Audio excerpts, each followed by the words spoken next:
Hello guys, and welcome back to another video, and today we are talking about the BMW N52 engine, and in particular how you can increase the power from it. Now, as you guys know, I have the BMW 130i, which from standard has around 265 brake horsepower. Now I would quite like to get that up to the magic 300 brake horsepower. Now today I'm going to be running over a few little mods which I have done and some that I plan on doing at some point to try and get it closer to that 300 bhp figure. Now I'm not going to waffle on too much. I think the best thing we can do is get outside and get in the engine bay of the N52, and then we can talk about what modifications can improve the power. So let's get cracking. Okay then, so here we have the N52 engine then. So to begin with, before we start making any modifications to increase the power output, we want to make sure that we're actually first achieving the standard power that came out from the factory. Now, there could be a number of reasons why you may not be making the claimed figures that BMW made. Now, one of the biggest problems is with the Vanos solenoids. They are located down here at the front of the engine. There is one for the intake cams and one for the exhaust cams.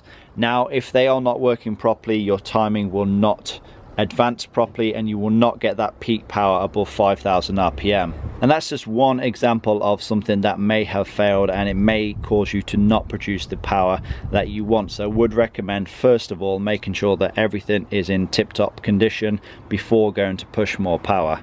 Now then, the first modification when it comes to increasing the power output from this engine, and this is going to apply to the 2.3i's, 2.5i's and 2.8i engines, and it's going to be with the intake manifold. So with this being the 30i model, it actually comes with the 3-stage manifold as standard, and so that means it has the 2 disavows. So we have the large one on the outside and we have the smaller one on the inside. I've actually already replaced these because it's also a common problem with these engines.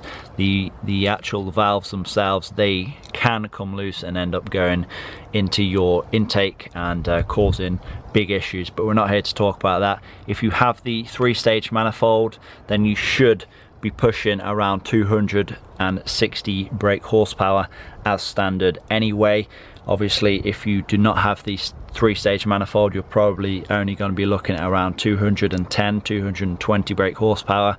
So the best bang for your buck realistically you can do is make sure that you have the 3-stage manifold, and then from there is a number of other modifications that you can do. The first one of which then after the intake manifold would be to get a good intake and make sure your engine is breathing properly. So in here we have a standard air filter, but it is a K&N performance air filter, so it does allow the engine to breathe slightly better. Now, how much power are you going to gain from the air filter alone?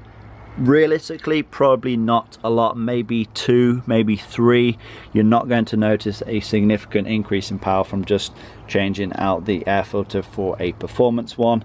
But we also have a de-restricted intake boot, which is this Mishimoto intake boot right here. It has been claimed to gain around 7 bhp just from this one modification here across the power band, around 7 bhp. I obviously haven't dynoed it myself, so it's very tricky to say, but it definitely does de-restrict the intake pipe somewhat, because it does have a lot of different channels that the air goes to on the standard one. With this one, it's just a straight intake pipe that goes from the airbox to the throttle body. So couple this, the modified intake boot, with the performance air filter, you may notice a small increase in power. Now, once you have some nice breather mods, so you have a decent air filter and maybe a modified intake pipe, then you may want to go down the route of modifying the exhaust. Now, probably the best thing you're going to do to increase the power would be to get rid of the catalytic converters. There is obviously 2. One occupies 3 cylinders and the other occupies the other 3 cylinders. Now, you could either go down the route of completely just decatting them, so hollowing out the original catalytic converters, or just getting a stainless decat pipe, or you could go ahead and get a sports cat so it still passes your emissions control regulations.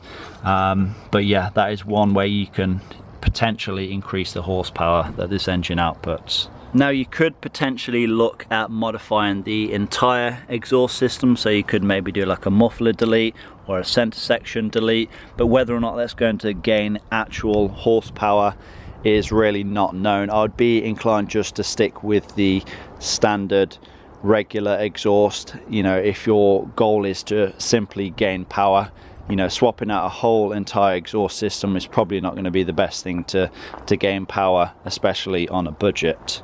But definitely de-restricting the exhaust manifold by removing the original catalytic converters is definitely a way to increase power.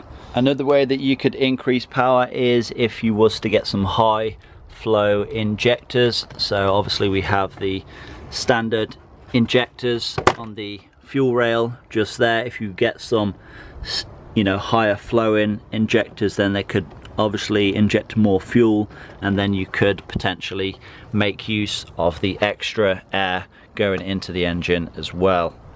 And of course, finally, we have the biggest modification that we could do to increase the power output, and that would be to change out the aspiration of the engine. So it would no longer be naturally aspirated. We could, you know, stick a turbocharger on here, we could stick a supercharger on here. That is a way that we could massively improve the power. But as I know, at the moment there isn't any companies that just make a bolt-on kit for this engine, and if there was, then it would be very pricey, and probably you are going to end up compromising the reliability of the engine, because, you know, I don't know how much boost these engines are good for, and in my opinion, you know, you're then going to take a very reliable engine and make it, you know, somewhat unreliable, like the N54 for example. Now then, once we have done all of our modifications, let's say we have a, you know, set of decat downpipes, let's say for example we've fitted a performance air filter, maybe a, you know, performance intake boot, maybe we've fitted some high flow injectors. Whatever you have done, the main way to benefit from those modifications is if you was to get an ECU remap, or, you know, a tune. And from a tune alone, from the standard engine, you're probably going to gain around, you know, 20 horsepower or so. Now you can also increase the rev limiter, so as standard it is around 7,000, but you can increase the rev limiter to around 7,500, and that is the main way that you increase the power at the top end.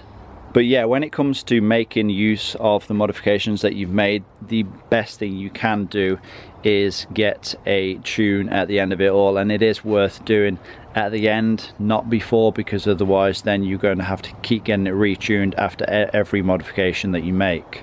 Now then, in my case, what is my plan? How do I plan on getting this to 300 bhp? Now obviously we've already done the air filter, we've done the intake boot, we already have the 3-stage intake manifold.